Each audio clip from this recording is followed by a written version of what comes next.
A me pagujt banes me qira, apo me marr me kredi dhe në fund të mbet banes. Merr kredi, ndërton xhami, nëse e bajnë hoxhallarët, ajo në fund mbetet haram. Edhe rrimën kur i pagun fakturat mund të ketë kamat. E shet që në to shkruan pa kamat. Unë e ble pa kamat dhe nuk vonohem, çdo muaj e paguaj. Kur ka mundësi njeriu të arsyetohet?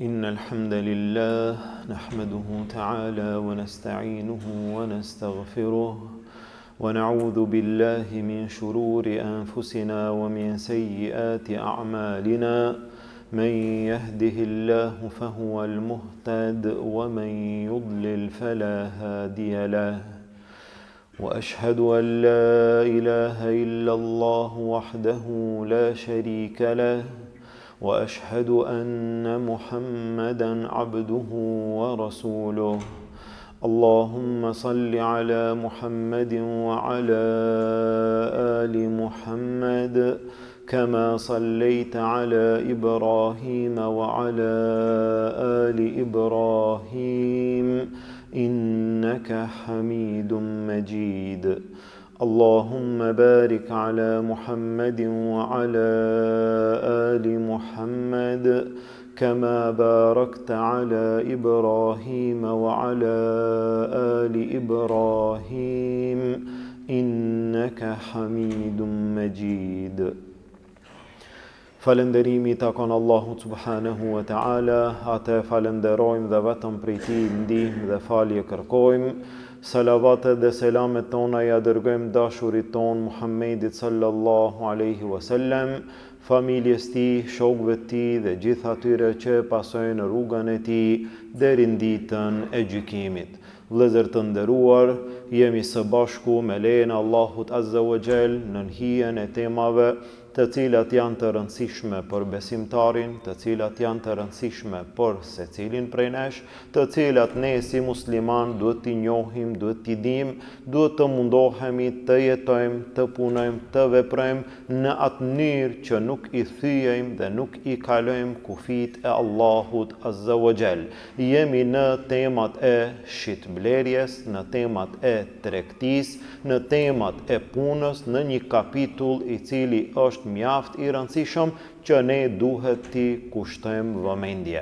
Kemi filluar dhe kemi thënë disa fjalë në lidhje me tregtinë, në lidhje me shitblerjen, e cila në esencë në Islam është halal. Tregtia është halal, shitblerja në Islam është halal, mund të bëhet haram për arsye të caktuara. Gjërat të cilat e bëjnë haram një tregti, një shitblerje, një punë, në shumicën e rasteve mund të përkufizohen për 4 arsye, për 4 shkaqe, ndonjë punë, ndonjë tregti mund të bëhet haram. Shkaku i parë të cilin e kemi përmendur dhe ka mbetur gjithashtu të themi edhe disa fjalë, shkaku i parë që një tregti, një shitblerje mund të bëhet apo është haram, është shkaku i kamatës. Nëse në një punë, nëse në një tregti, nëse në një blerje tënden apo shitje tënden, nëse në atë ka kamat, ajo është haram. Ajo është ndaluar prerë rrepsisht në fenë Allahut azza wa jall. Një gjë e tillë është haram. Allahu azza wa jall thot: "Ya ayyuhalladhina amanu taqullah." O ju që keni besuar, o ju musliman, keni frikë Allahun azza wa jall. Wa dharu ma baqiya min ar-riba in kuntum mu'minin. Dhe qëndroni larg nga ajo e cila ka mbetur prej kamatës nëse jeni musliman. Pra a jeni musliman? Po, largohuni prej kamatës. Qëndro larg ndaj çdo gjëje e cila ka të bëj me kamat. Gjithashtu, pejgamberi sallallahu alaihi wasallam e ka mallkuar atë i cili merr kamat, atë i cili e han kamatën. Kështu ka ardhur në hadith, ai i cili e han kamatën, pra ai i cili merr, pastaj ai i cili jep, pastaj ai i cili nënshkruan, pastaj ai i cili dëshmon. Këta të cilët marrin pjesë në disa raste, dikush prej njerëzve thot, është në rregull, është e qartë, e kuptueshme, ai i cili jep kamat, ky është ai fajtori. Mirë, po ai i cili merr, ai ka ndonjë zor, ai ka ndonjë arsye, ai nuk ka ndonjë gjuna, se ai nuk është duke e bë, ai është duke e marr, ndërsa në realitet ai i cili është duke e marr, është bashkë me atë i cili është duke e dhënë. Por çfarë arsye? Mos me qenë ky që e merr, ku mbetet ai që e jep? Dikush jep të holla me kamat. Mos me qenë dikush i cili merr prej atij, ai ku do t'i jep? Andaj rastisht në hadith kanë ardhur të dy bashk. Ai i cili jep dhe ai i cili merr, të dy kanë në hadith në të njëjtën kategori. Në fund të hadithit pejgamberi sallallahu alaihi wasallam tha, hum sawa, ata janë të njëjtë. Këta katër që janë përmend në hadith, këta janë të njëjtë. Edhe ai i cili jep, edhe ai i cili merr, edhe ai i cili insiston dhe ndërmjetëson dhe të kryen punë që ti më marr kredi, dhe në fund ai i cili garanton dhe dëshmon, të gjithë hynë në një kategori të përbashkët. Andaj kamata është e rrezikshme për atë i cili jep dhe për atë i cili merr. Kredia është e rrezikshme. Çka i takon besimtarit? Besimtarit i takon që të qëndron sa më larg prej kamatës. Me çfarë do lloj arsye? Dikush për njerëzve thot, po, hoxha, ti e ki let me fol, nga se në vendet tona është gjendja pak më ndryshe. Ama në Evropë, në vendet ku jetojmë ne, në disa vende është imponuar. A me pagujt banes me qira, apo me marr me kredi dhe në fund të mbet banesa. Bile, në disa raste, edhe xhamiat bëhen me kredi, merr kredi, blen tokë për xhami, merr kredi, ndërton xhami, merr kredi. Dhe tash ti në fund mundesh me thonë që është haram? Jo, ne nuk themi, nuk jemi ne ata që themi, dhe këtë duhet me pas parasysh çdo herë. Nuk jemi ne, nuk është askush, është pyetje feja e Allahut Azza wa Jall. Në fenë Allahut Azza wa Jall kush thot? Thot Allahu, thot pejgamberi sallallahu alaihi wasallam. Nuk thojnë hoxhallarët, nuk thojnë dietarët, po edhe sikur të bëhen bashkë krejt hoxhallarët dhe të thonë që në fund në vendet arabe kamata është haram, në vendet evropiane kamata është halal. Krejt nëse të bëhen bashkë edhe thonë, a ndryshon një dispozit të fesë Allahut Azza wa Jall? Nuk e ndryshon. Nëse e bajnë besimtarët, ajo në fund mbetet haram. Nëse e bajnë hoxhallarët, ajo në fund mbetet haram. Nëse e lejojnë dikush nga dietarët, ajo në fund mbetet haram. Por çfarë arsye? Por arsye se Allahu ka thonë. Dhe pas fjalës Allahut Azza wa Jall, a ka fjalë? Pas fjalës së pejgamberit sallallahu alaihi wasallam, a ka fjalë?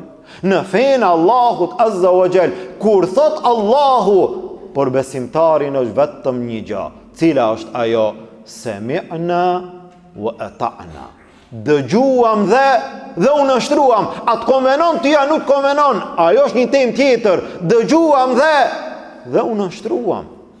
A ka thonë Allahu, ka thonë pejgamberi sallallahu alaihi wasallam, u kry për neve, dëgjuam dhe respektuam.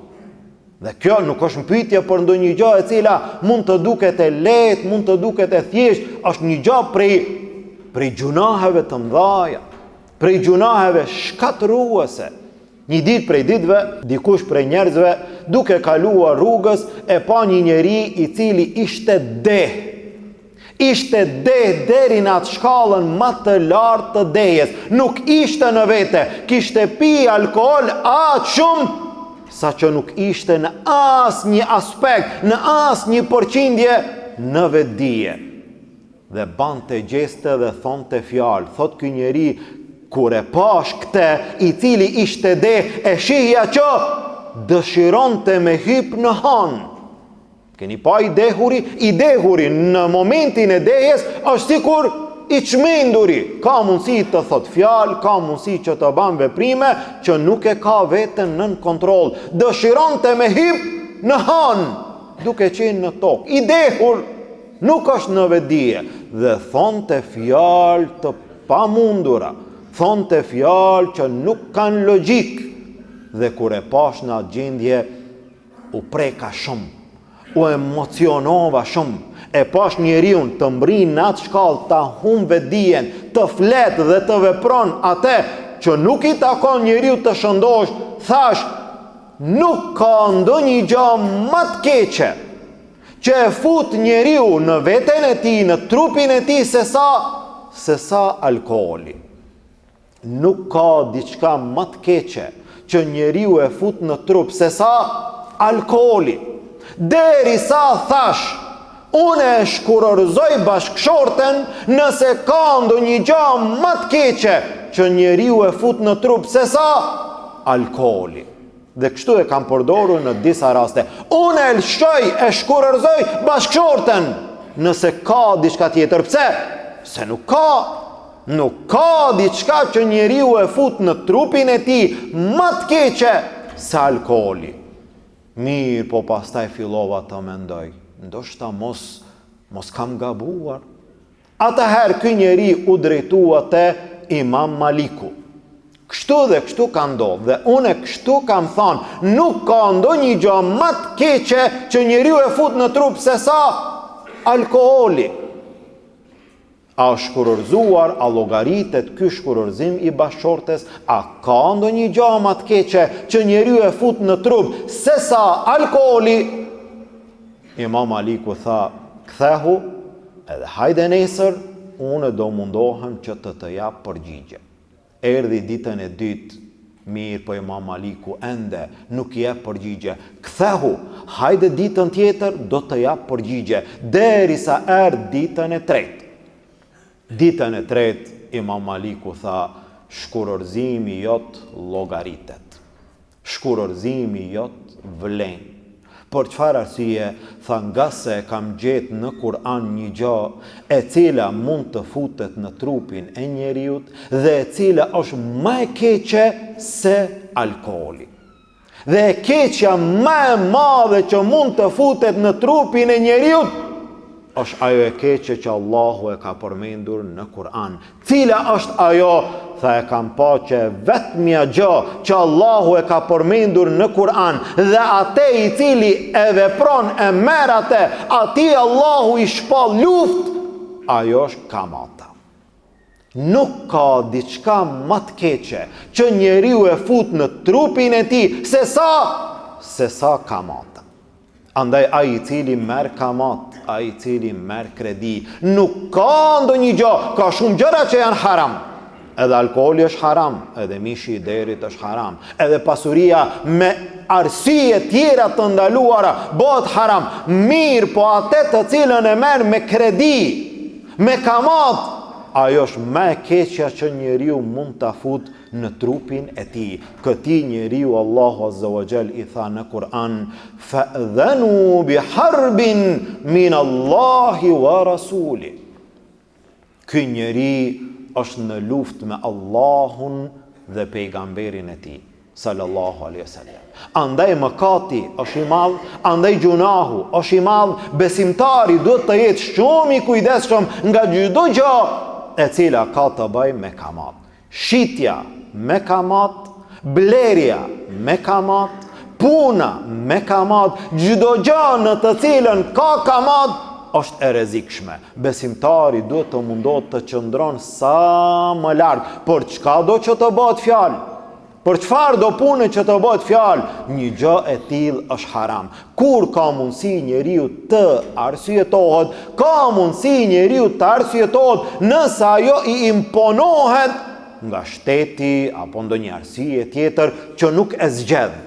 Ka mundësi e pagun rrimën, dikush thot pa, ma edhe në edhe rrimën kur i pagun fakturat mund të ketë kamat.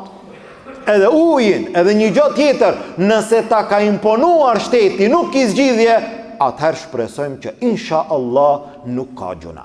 Ama me shkuar ti vet me kante tua, me hapa tua, me kërkua kredit, me nënshkruajt atë, me ba marrëveshje me dëshirën tënde, duke llogaritur zor një gjë që sheriati feja Allahut Azza wa Jall nuk e ka llogaritur zor, një gjë e tillë mbetet në gjunahun e madh, në shkallën më të lartë të këtij harami.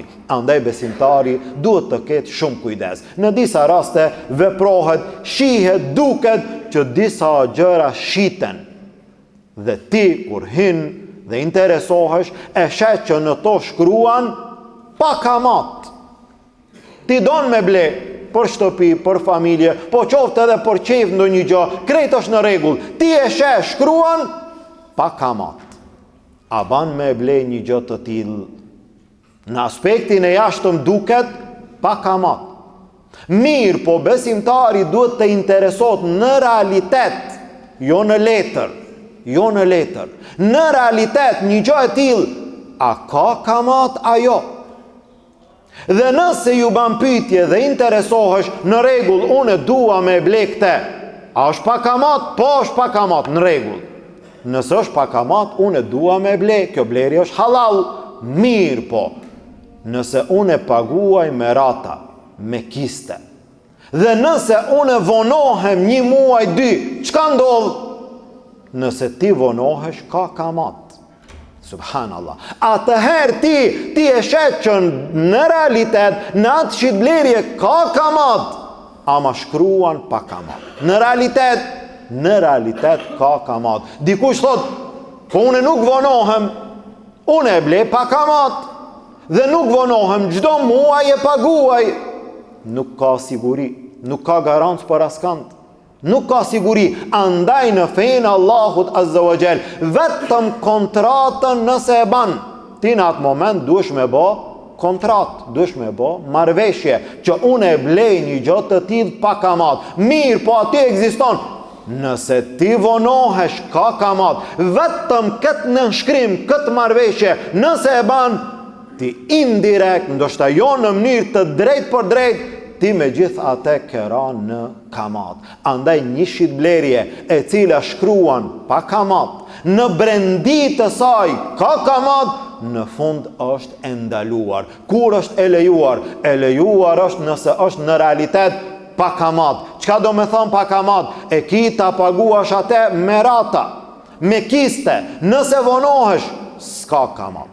Vonosh 1 muaj, 2 muaj, 3 muaj, a ka kamati? Jo, çmimi mbetet fiks. Nëse është 1.000 euro, edhe nëse vonosh mbetet 1.000 euro. Pas 1 viti, 1.000 euro. Nuk shtohet në momentin që e ban kontratën, e cila ka mundësi të shtohet, një gjë e tillë ka kamat dhe është ndaluar. Andaj ne si musliman duhet të jemi shumë të kujdesshëm në mënyrë që mos të bijem në gjunahe të tilla, në mëkate të tilla, të rënda të mëdha, ndonjëherë me vetdije e ndonjëherë edhe pa vetdije. E lutim Allahun Azza wa Jall që Allahu të na ruan prej kamatës, Allahu të na ruan prej kredis, Allahu të na ruan prej fitimit të pasurisë me haram, Allahu të na ban prej atyre që jetojmë me halal, punojmë me halal, ushqejmë familjet tona dhe fëmijët tanë me halal, jetojmë ashtu si Allahu është i kënaqur dhe i adorzojmë shpirtin Allahut Azza wa Jall